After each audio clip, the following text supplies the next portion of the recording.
me the way you can stand here and condone a man's actions like Ole Anderson. Then offer your hand to him. Say, I'm proud to be your friend.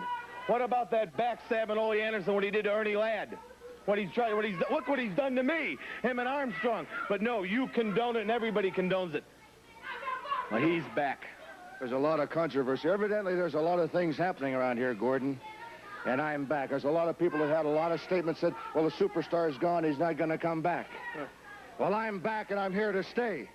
And you know, and the people know, but primarily all those wrestlers know that when I say something, fellas, I mean it. I'm one of the few individuals in professional wrestling that you can bank on. When I say something, it's as good as gold. And things are going to be changed around here. The people are going to be hurt, people are going to be eliminated, and I'm the man, and the family is even stronger than it was before. We're a better cohesive group than ever before. Well, we're going to find out Friday night. That's because right, you're in a six-man tag team match. That's right, and I'm tired of being kicked around. I'm tired of going home with my head aching, blood all over my face, stitches in my head because of Ole Anderson and Armstrong. Well, now it's Anderson, Armstrong, and Wahoo, right? No, it's Anderson, Atlas, and... It really doesn't matter who it is. I'm all upset. But anyway I can get Armstrong, Anderson, or any of them, Friday night it's going to happen. And it's going to come down to the Heenan family. And Killer Carl Cox has a match with Tommy Rich for the Georgia Championship. Everybody thinks Tommy Rich can't be beaten. Well, he's going to be beaten by Killer Carl Cox. And then the Bobby Heenan family is going to get out there in the ring and teach Anderson and Armstrong and the rest of them a lesson Friday night. You're so nervous about it, you're worrying about tonight, aren't you? Yes, tonight and Carol's. I'm not worried about anything tonight because Anderson... Just one thing at a time. Armstrong's in the ring. Armstrong, I see Anderson's face. I see Armstrong's face. Well, tonight you're not going to be able to recognize Hanson and Armstrong. I've had it up to here with everybody. We'll find out. Words in my mouth, trying to confuse me. Ladies and gentlemen, this event, one fall with a 15-minute time limit. From Miami, Florida, at 216 pounds, Mike Fever. Mike Fever. His opponent, ladies and gentlemen, now entering the ring, another member of the Bobby Heenan family, returning to Georgia at 280 pounds, the masked superstar, the superstar. Superstar going up against Mike Fever. The superstar recently returned. As I said, he was undefeated.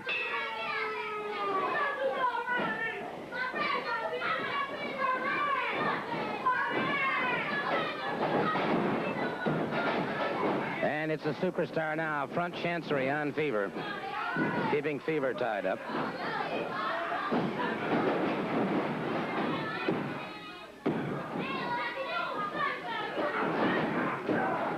Double thrust to the throat that put Fever to the canvas. Diplock takedown again on Fever. And the superstar dominating.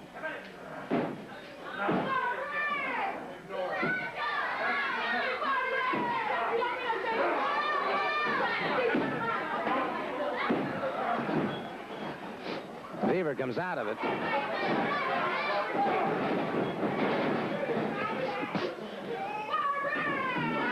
And again, the superstar. Dashing Fever's head into the turnbuckle. Snapmare takes him to the canvas. Drives a knee into the chest of Mike Fever.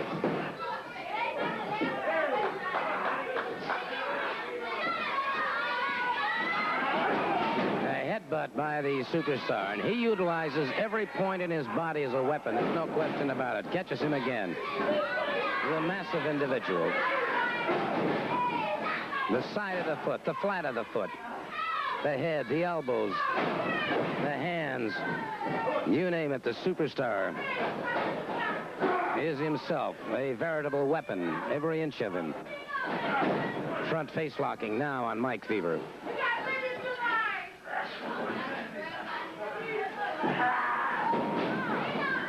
Fever trying to come out of it. The superstar brings him to the canvas. Maintaining total and complete control. Notice the way he's cross-faced him.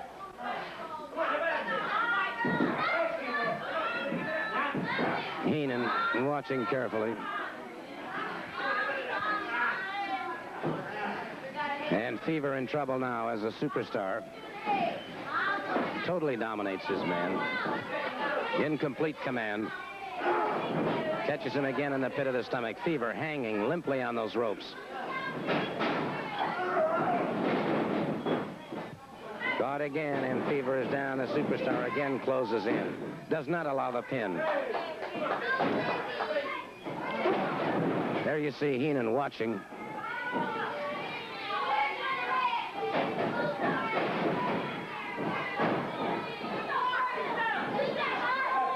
Again, the Superstar closes in.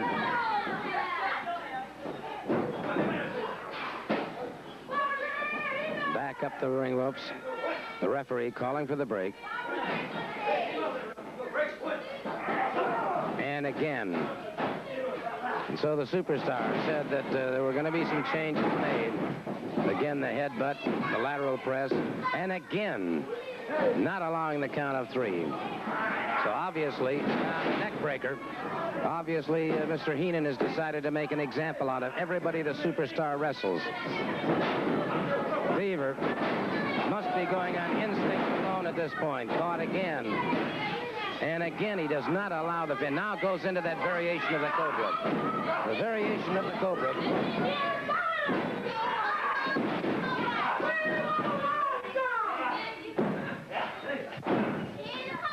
He has that variation of the Cobra, and once that's applied, it is all over. It is all over. The Superstar continues to hold it. Bobby Heenan lighting his victory cigar, and there his hand being raised in victory as a Superstar. And Fever, all but totally unconscious, groggily rolls up to his knees, being attended to by the referee. And so you see once again the devastating fury of the Superstar. He returned and said that changes were going to be made. He's made his statements, and obviously he intends to keep those situations going just as quickly as he can. Of course, obviously very upset and irate over the fact that Ole Anderson has had a change in philosophy and has joined the forces of such men as Bob Armstrong and Tony Atlas. An interesting situation. And, well, I was hoping that possibly we might be able to talk to Ole Anderson again. He's, as I said, did have his change of heart, a change of philosophy. And I did want to carry on a bit of conversation with him. I do see Wahoo McDaniel coming this way and Tony Atlas. We'll chat with them if we may. And, well, Tony, the Superstar is back. Well, you know, the Superstar, he been on tour and everything, and now he's back here in the area, and he think he gonna come in and just run over top of a lot of people. But we got news for him. He come to this area, we gonna have a lot of competition for him, and he ain't gonna run over nobody. Surrounded by police, as we said, he had been holed up in a house. A challenge. He hasn't made it worth my while yet. If Ole Anderson wants to get a partner, if he wants to hang around with that big dumb hayseed, that's his business. But put the belts on the line. Make it a championship match. Then we'll accept. Anytime, any place, anywhere. But as far as I'm concerned, just to get in the ring right now and beat that turncoat Ole Anderson, some big dumb hick he's hanging with, that don't mean nothing to me. I've already outsmarted that dumb farmer once. Killer Carl Cox is the new television champion. I'll find a partner for Ernie Ladd. There'll be no trouble about that. But make it worth our while. Let him come up with the belts. Make it important to me. But just to beat you and a dumb plowboy, no, don't waste my time. Indeed. Any comments? I don't have anything further to say. If Ole Anderson or Stan Hansen or Tommy Rich, if you want to do something, you step into the ring. Don't stand out here and badmouth. You've got to prove it to us right there in the ring. And remember, don't waste my time. All right, well, that takes care of that situation. I still don't know where we stand in that particular episode. I want to take a moment now to talk to Ricky Fields. I'm having a little trouble understanding him. Well, I'll tell you what, Hansen's out here, Heenan's out here running his mouth and everything. Well, Ole and Hansen are hot enough about this whole thing. They just may take him up on that challenge about the belts. They're hot enough, they're just allowed to take it up on him. That would be interesting indeed to find out if that would happen, and hopefully we'll find out before this program is over, Rick. That's right, that's one match I'd like to see myself. Amen to that. All right, I'll tell you what, getting set for our next match now, so let's turn it over to our ring announcer. This match will be one fall with a 10-minute time limit. Introducing first from Brownsville, Tennessee, weighing in at 240 pounds, Carl Fergie. His opponent from Roanoke, Virginia, weighing in at 250 pounds, Mr. USA, Tony Atlas. Tony Atlas going up against Carl Fergie. One fall, 10-minute time limit, and Atlas favoring that left leg, as you can see, and we'll be talking more about that a little bit later on in the program. The referee checking that knee now.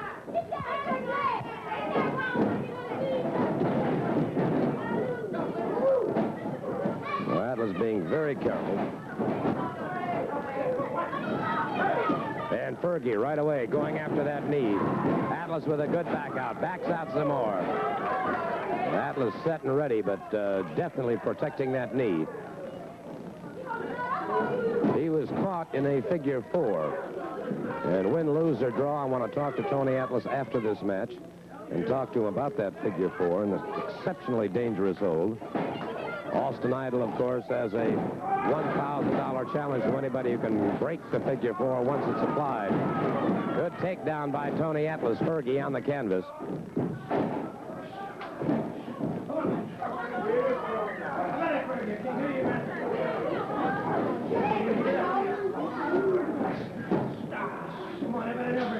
Atlas keeping the armbar on Fergie.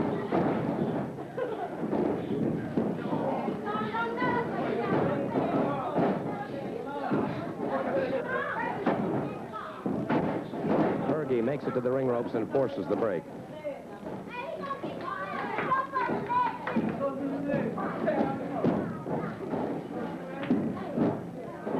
Atlas watches his man. Fergie backs away. So, a hurt knee or not, Tony Atlas still very definitely, very much. Fergie went after it. Atlas very quickly broke it up, but Fergie is definitely going for that knee. You see Atlas favoring that knee still very, very.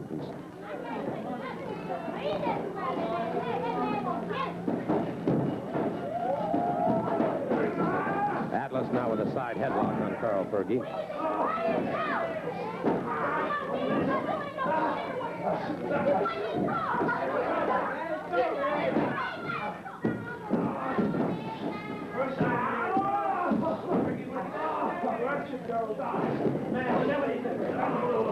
Atlas maintains the pressure on Fergie. Fergie trying to come out of the side headlock. Referee checking, asking if he wants to give.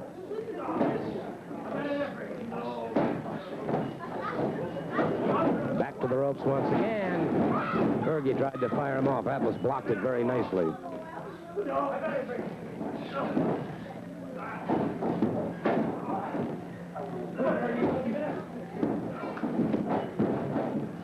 Back to the ropes. Tony Atlas tied up. Fergie pounds away at the midsection. Tried to arm whip him off. Atlas reversed that situation. Got him high backdrop. And so Fergie in trouble now as Atlas closes in once again. Tony Atlas a full body slam. Lateral press. Fergie comes out before the count of 3.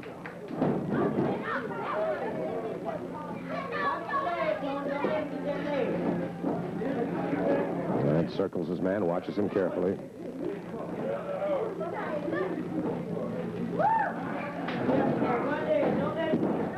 Back into the turnbuckles. Fergie fires to the midsection. Now after that leg again. And it is Atlas down, and this is where he may have made a bad mistake. Fergie now closing in on that injured knee. Fergie continues to pound away on a Tony Atlas on the canvas, in trouble now. Fergie using the flat of the foot. Atlas face grimacing in pain as Fergie is after it now, wraps it into that ring rope. And it is Tony Atlas in a lot of trouble. May have been a bad mistake on Tony Atlas's part to come out and wrestle today with that injured knee. No, sir. Powers out. A near fall for Carl Fergie on Tony Atlas. Atlas comes up, catches him in the midsection. Fergie fires back. It's Atlas catching him one to the side of the head. Atlas catches him again on the side of the jaw. Another one to the side of the jaw. Fergie is staggered. Fergie caught again. And Fergie is dropped to the canvas by Tony Atlas. Again, Fergie to the midsection. Atlas clubbing punches now. A slugfest between these two. He misses. He gets him in a full Nelson. He has him in a full Nelson. And he has him driven all the way to the canvas now.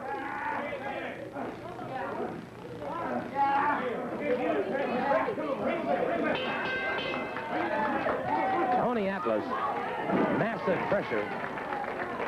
pressure with that full Nelson.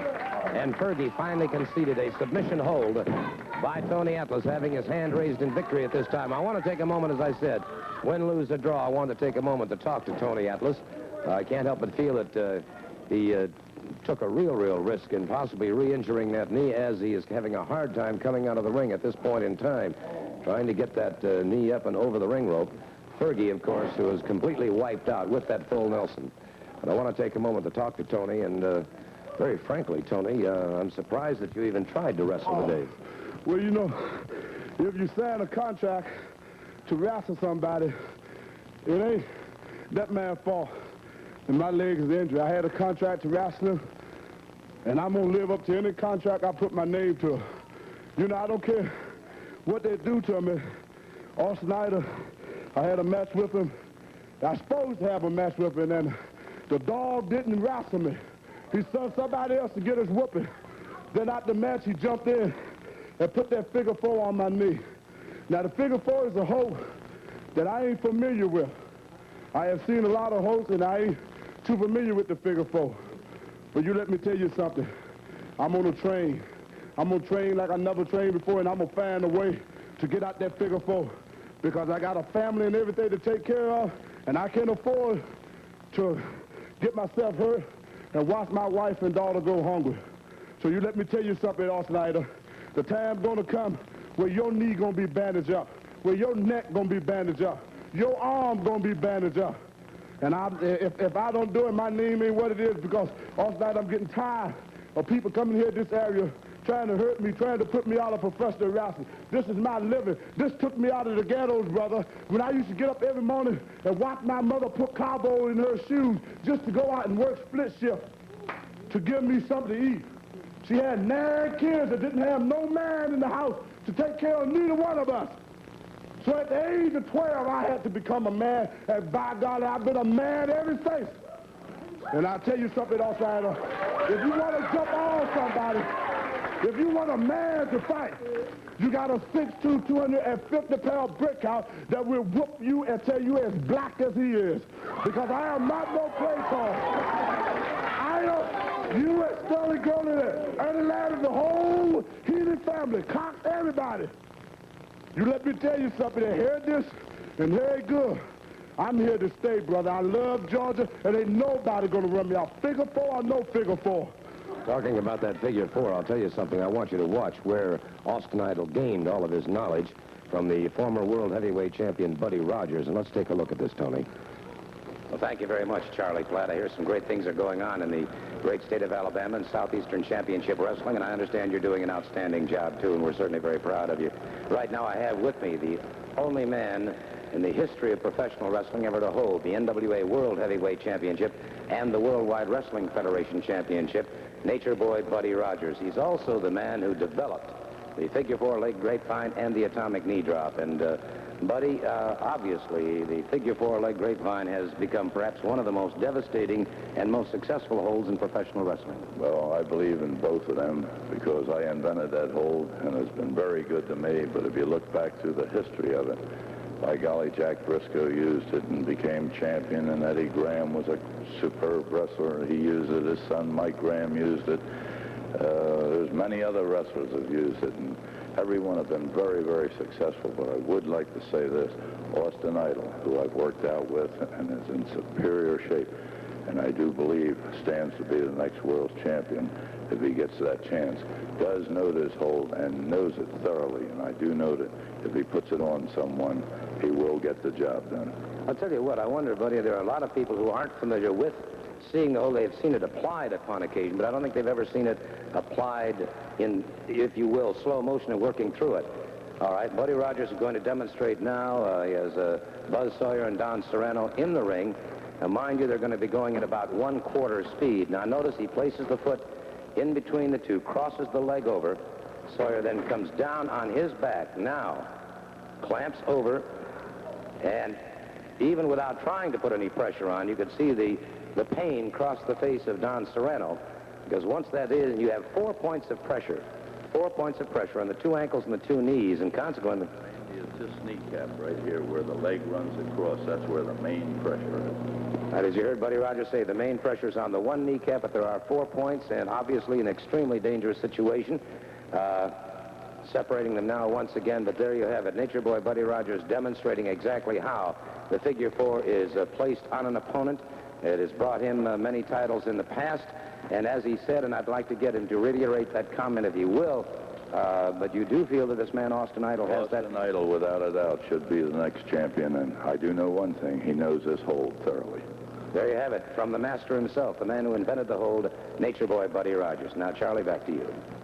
Well, as a matter of fact, we're right back to me, and Tony, of course, you saw that entire situation. You realize that Idol has that $1,000 challenge up, but bear in mind, he puts the hold on, and you found out how difficult and how painful that is. Well, you also bear in mind that Austin Idol, he put the hold on with the help of one Bobby Jaggers. He didn't do it by himself. It took both of them to put the hold on me. Now, Austin Idol, if you think you bad enough and mean enough to put the hold on me by yourself, you come on and you slap this hold on my knee one more time. I got out of it one time, and if you want it, you can stick it on me again, and I guarantee you the next time you put it on me, I'm coming out of it, and I'm going to bust your face wide open, boy. Gordon, it seems we all got troubles. Tony's got the same trouble with this Austin Idol that I got with Killer Carl Cox. And you know, Friday night, that's when it's all happening. Killer Carl Cox, Mr. Bobby Heenan, I'm going to go right through Cox, because then I got 5 minutes with you, Heenan. So that means I got everything on the line. The bell, it's all on the line. Friday night at the auditorium. So look at it right now, Cox. Look long and hard, brother. Because every morning, just like I said earlier, when I get up, I've been looking at it good. And just a while ago was a little sample of what you're going to get, because I ain't going to finish till I get through with you. Well, there you have it. It's all going to happen, of course, this coming Friday night. The Georgia Heavyweight Championship on the line, and if Tommy Rich is successful in defeating Killer Carl Cox, he will then have 5 minutes alone with Pretty Boy Bobby Heenan. It's an outstanding series of matches this coming Friday night at the Atlanta City Auditorium. Don't forget, too, Buzz Sawyer and Ricky Fields going up in a no disqualification match against Sergeant Jacques Goulet and, of course, Chris Markoff. And don't forget, next Friday night, November 9th, wrestling in Knoxville at the Civic Coliseum.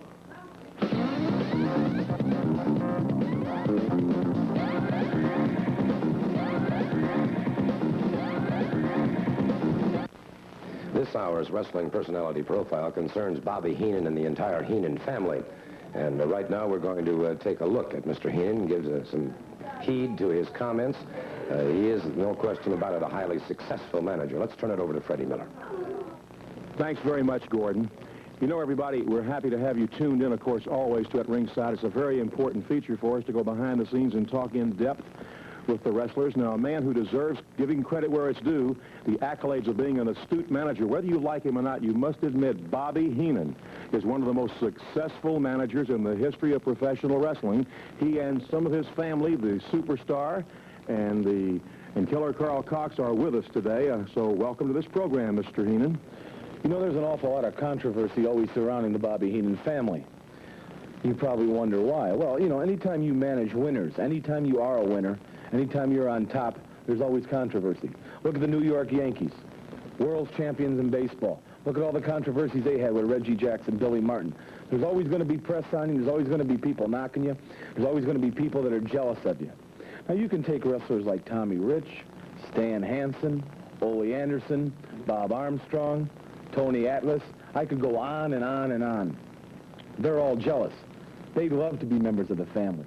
They'd love for me to call them and contact them to ask about joining the family. But first of all I manage is winners. I have no time for losers. I have no time for crybabies. I have no time for people that always sniffle and whine and beg and plead that aren't men when you have to get in that ring. That's why I've always surrounded myself. In 15 years as a wrestling manager, I've surrounded myself with the best in professional wrestling. And these are two of them right here, the Superstar and Killer Carl Cox.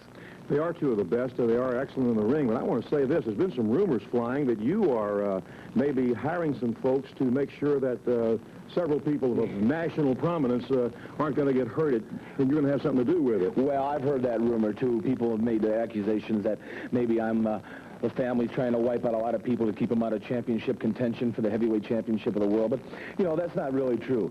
You know, I nothing more than I would like than the superstar Carl Cox or Blackjack Lanza or anybody I'm associated with to become the heavyweight champion of the world. But let's get down to the most important things. Are the people that have to make lies. Now, I've never stood out here, neither has the superstar Cox, and lied about one thing. I've always told the truth. I'm not a loudmouth. I'm not a big mouth. I've always prided myself on that. This man, when he first came here, he had a Cobra hold for $1,000. Anybody can break it. We had to raise the ante to $3,000. We still have $3,000. There are no takers. This man here, the Brainbuster hold. Dusty Rhodes, they picked him up with a blotter one night in the Atlanta City Auditorium and carried him out of the ring. Tommy Rich, everybody else has felt what the Brainbusters felt like. They've had pains in their heads for weeks, for months. I don't have to stand out here and keep bragging about these men. Their records prove it. I want to do something here, though, Mr. Heenan, since you mentioned your men. I would like to show something of the superstar and killer Carl Cox in action. The voice of Gordon Soley describing just for a few seconds some of their moves.